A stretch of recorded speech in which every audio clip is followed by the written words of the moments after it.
യെഹെസ്കേൽ 36:9-10 വാക്യങ്ങളിൽ ഇപ്രകാരം പറയുന്നു: ഞാൻ നിങ്ങൾക്ക് അനുകൂലമായിരിക്കുന്നു, ഞാൻ നിങ്ങളുടെ അടുക്കലേക്ക് തിരിയും, നിങ്ങളിൽ കൃഷിയും വിതയും നടക്കും, ഞാൻ നിങ്ങളിൽ മനുഷ്യരെ ഇസ്രയേൽ ഗൃഹം മുഴുവനെയും തന്നെ വർദ്ധിപ്പിക്കും, പട്ടണങ്ങളിൽ നിവാസികൾ ഉണ്ടാകും, ശൂന്യ പ്രദേശങ്ങളെയും പണിയും.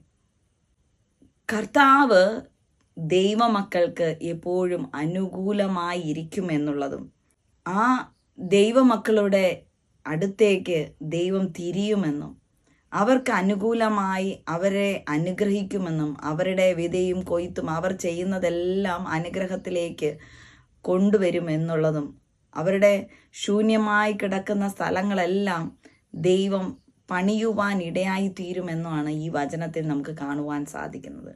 ദൈവമക്കളെ, ദൈവത്തിൻ്റെ അനുഗ്രഹം ഓരോ വ്യക്തി ജീവിതങ്ങളുടെയും ഇടയിലേക്ക് കടന്നു വരുമ്പോൾ, ദൈവത്തിൻ്റെ അനുഗ്രഹം നിങ്ങളുടേക്ക് കടന്നു വരുമ്പോൾ, ശൂന്യമായി കിടക്കുന്ന നിങ്ങളുടെ ഓരോ അവസ്ഥകളും, ചിലപ്പോൾ നിങ്ങളുടെ ഭവനമായിരിക്കും ശൂന്യാവസ്ഥയിലായിരിക്കുന്നത്, നിങ്ങളുടെ കുടുംബത്തിൻ്റെ അവസ്ഥകൾ ശൂന്യാവസ്ഥയിലായിരിക്കാം, നിങ്ങളുടെ കുടുംബജീവിതം ശൂന്യാവസ്ഥയിലായിരിക്കാം, നിങ്ങളുടെ ഔദ്യോഗിക മേഖല ശൂന്യാവസ്ഥയിലായിരിക്കാം, ചിലപ്പോൾ നിങ്ങളുടെ മക്കളുടെ ഭാവി ശൂന്യാവസ്ഥയിലായിരിക്കാം, നിങ്ങളുടെ മക്കളുടെ വിദ്യാഭ്യാസം ശൂന്യാവസ്ഥയിലായിരിക്കാം, നിങ്ങളുടെ സാമ്പത്തിക സ്ഥിതി ശൂന്യാവസ്ഥയിലായിരിക്കാം.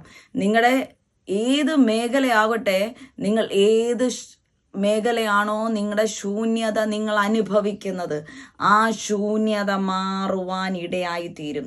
യേശു കർത്താവ് നമ്മളിലേക്ക് തിരിയുമ്പോൾ, നമുക്ക് അനുകൂലമായി കർത്താവ് തിരിയുമ്പോൾ, അനുകൂലമായി കർത്താവ് ഇരിക്കുമ്പോൾ, നമുക്ക് ശൂന്യമായി കിടക്കുന്ന എല്ലാ മേഖലകളെയും ദൈവം അനുഗ്രഹത്തിലേക്ക് കൊണ്ടുപോകും. ആ ശൂന്യതകളെ മാറ്റി നമ്മൾ അനുഭവിക്കുന്നതായ ആ ശൂന്യതകളെ, ആ ബുദ്ധിമുട്ടുകളെ, നമുക്കെല്ലാം ഉണ്ടായിട്ടും ഒന്നും ഇല്ലാതെ ഇരിക്കുന്ന ഒരു അവസ്ഥയിലൂടെ നിങ്ങൾ കടന്നു പോകുന്ന ആ മേഖലകളെല്ലാം കർത്താവ് എടുത്തു മാറ്റും. കർത്താവ് നമ്മളിലേക്ക് നോക്കുവാൻ, കർത്താവ് നമ്മളിലേക്ക് അനുഗ്രഹം വർഷിപ്പിക്കുവാൻ വേണ്ടി കർത്താവിൻ്റെ ആ സ്നേഹം നമ്മളിലേക്ക് നാം ആഗ്രഹിക്കുക. എപ്പോഴും കർത്താവിൻ്റെ സ്നേഹത്തിനായി കൊതിക്കുക. കർത്താവ് സ്നേഹിക്കുന്ന മക്കൾക്ക് യാതൊന്നിനും മുട്ടുവരത്തില്ല. കർത്താവ് സ്നേഹിക്കുന്ന മക്കളെ കർത്താവ് നോക്കും. കർത്താവ് അവരിലേക്ക് നോക്കും, അവർക്ക് അനുകൂലമായി തീരും. അപ്പോൾ അവർ അനുഭവിക്കുന്ന പ്രയാസങ്ങൾ, അവർ അനുഭവിക്കുന്ന ബുദ്ധിമുട്ടുകൾ മാറുവാനിടയായിത്തീരും. കർത്താവ് സ്നേഹിക്കുന്ന മക്കൾക്ക് യാതൊന്നിനും മുട്ടുണ്ടാകത്തില്ല. കർത്താവ് അവരെ സംരക്ഷിക്കും.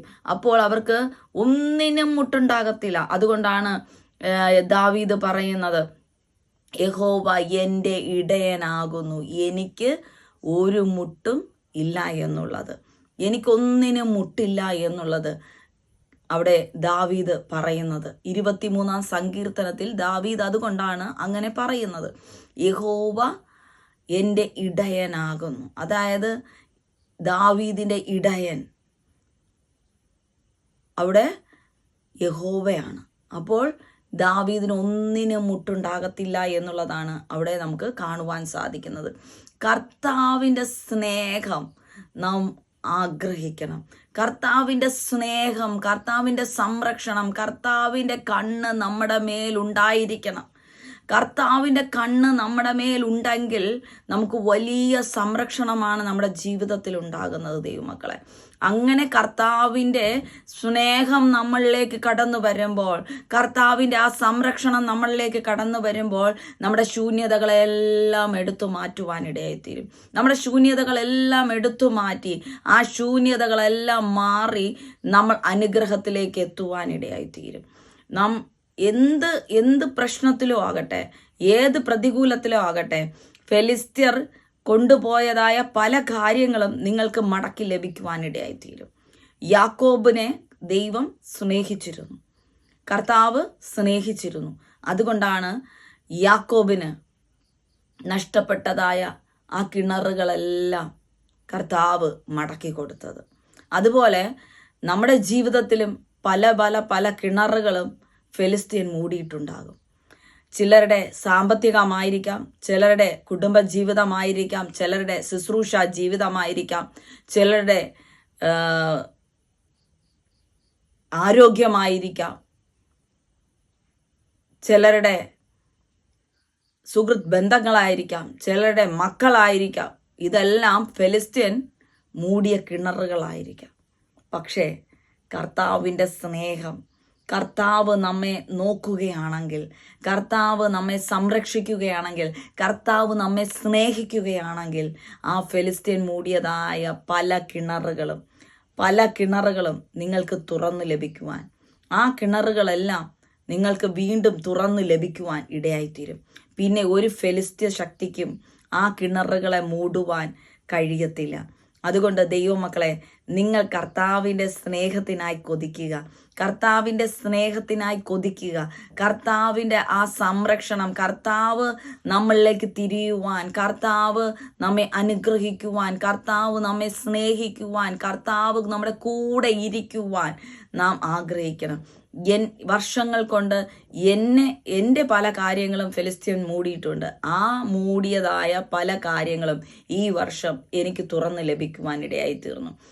പല കാര്യങ്ങളും എനിക്ക് തുറന്ന് ലഭിക്കുവാനിടയായി തീർന്നു. ദൈവത്തിൻ്റെ സ്നേഹത്തിനായി നാം കൊതിക്കുക. നാം മറ്റുള്ളവരുടെ സ്നേഹത്തിനായി കൊതിക്കരുത്, മറ്റുള്ളവരുടെ സംരക്ഷണത്തിനായി നാം ആഗ്രഹിക്കരുത്, മറ്റുള്ളവരുടെ ഈ ലോകത്തുള്ള ഒരു വ്യക്തികളുടെയും സ്നേഹത്തിന് വേണ്ടി നാം കൊതിക്കരുത്.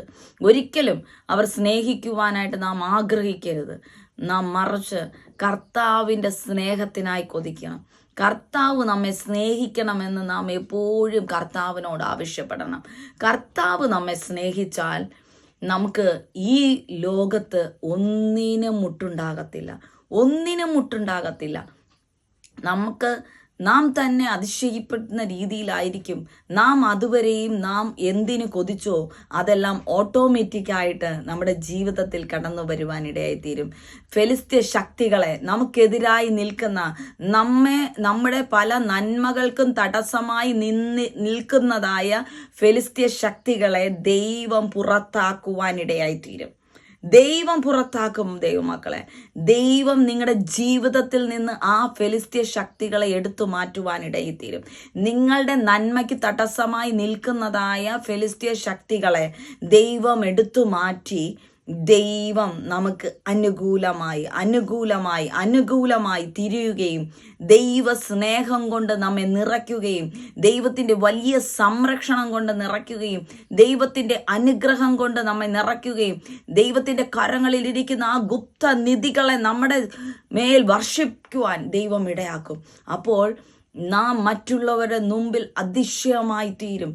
ദൈവമക്കളെ, ഏതൊക്കെ രീതിയിലുള്ള ഫെലിസ്ത്യ ശക്തികളാകട്ടെ, എത്ര നമുക്ക് യുദ്ധം ചെയ്ത് ജയിക്കാൻ കഴിയാത്ത ശക്തികളാകട്ടെ, നാം ആ വിഷയത്തെ ദൈവത്തിൻ്റെ കരങ്ങളിൽ കൊടുത്തിട്ട് ദൈവത്തിൻ്റെ സ്നേഹത്തിനായി കൊതിക്കുക. ദൈവത്തിൻ്റെ സ്നേഹം നമ്മളിൽ നിന്ന് വിട്ടുമാറാതിരിക്കുവാൻ ആഗ്രഹിക്കുക. ദൈവത്തിൻ്റെ ആ ഒരു നോട്ടം, ദൈവത്തിൻ്റെ കണ്ണ് നമ്മളിൽ നിന്ന് മാറാതിരിക്കുവാൻ നാം ആഗ്രഹിക്കുക. ദൈവമേ, അങ്ങ് നമ്മെ സംരക്ഷിക്കണം, അങ്ങയുടെ സ്നേഹത്താൽ എന്നെ നിറയ്ക്കണമേ എന്ന് ദൈവത്തോട് പ്രാർത്ഥിക്കുക. ദൈവമേ, അങ്ങയുടെ സ്നേഹം എന്നിൽ നിന്ന് എടുത്തു മാറ്റരുതേ എന്ന് പ്രാർത്ഥിക്കുക. അപ്പോൾ ദൈവം സ്നേഹിക്കുവാൻ തുടങ്ങുമ്പോൾ നിങ്ങൾക്കെതിരായി നിൽക്കുന്ന സകല ഫെലിസ്ത്യ ശക്തികളെ ദൈവം ഉന്മൂലം നാശം ചെയ്ത് ദൈവം നമ്മെ അനുഗ്രഹിക്കുവാനിടയെത്തീരും. ഇസ്രായേലിനെ നാം നോക്കുമ്പോൾ ഇസ്രായേലിനെ തകർക്കുവാൻ ഒരു ശക്തികൾക്കും കഴിയില്ല. കാര്യം, ഇസ്രായേലിനെ ദൈവം സ്നേഹിക്കുന്ന ജനമാണ്. ഇസ്രായേൽ ആരാണ്? യാക്കോബിൻ്റെ സന്തതികളാണ്. യാക്കോബിനെ ദൈവം സ്നേഹിച്ചിരുന്നു. യാക്കോബിന് ദൈവം കൊടുത്ത പേരാണ് ഇസ്രായേൽ. ആ ഇസ്രായേലിൻ്റെ സന്തതികളാണ് ഇന്ന് ആയിരിക്കുന്ന ഇസ്രായേൽ. അതുകൊണ്ടാണ് ഒരു ഫെലിസ്ത്യൻസിനും ആ ഇസ്രായേലിനെ ഏതൊക്കെ ശക്തികൾ ശ്രമിച്ചിട്ടും ഇസ്രായേലിനെ നശിപ്പിക്കുവാൻ സാധിക്കാത്തത്. അതുപോലെ ആ ഇസ്രായേലിൻ്റെ പരമ്പരയാണ് നാം ദൈവത്തെ അറിഞ്ഞ ദൈവ മക്കളായിരിക്കും നാം ഓരോരുത്തരും. നമുക്കും ആ ഇസ്രായേലിൻ്റെ അവകാശമാണ് പ്രിയ ദൈവമക്കളെ ഉള്ളത്. ദൈവത്തെ ആരാധിക്കുന്ന, ദൈവത്തെ മുറുകെ പിടിക്കുന്ന, ദൈവത്തിൻ്റെ സ്നേഹത്തെ കൊതിക്കുന്ന, ദൈവത്താൽ രക്ഷിക്കപ്പെട്ട ഓരോ വ്യക്തി ജീവിതങ്ങളെയും ഇസ്രായേലിൻ്റെ മക്കളായിട്ട്, അബ്രഹാമിൻ്റെ മക്കളായിട്ടാണ് കാണുന്നത്. ആ ഇസ്രായേലിൻ്റെ മക്കളാണ് നാമും ഓരോരുത്തരും.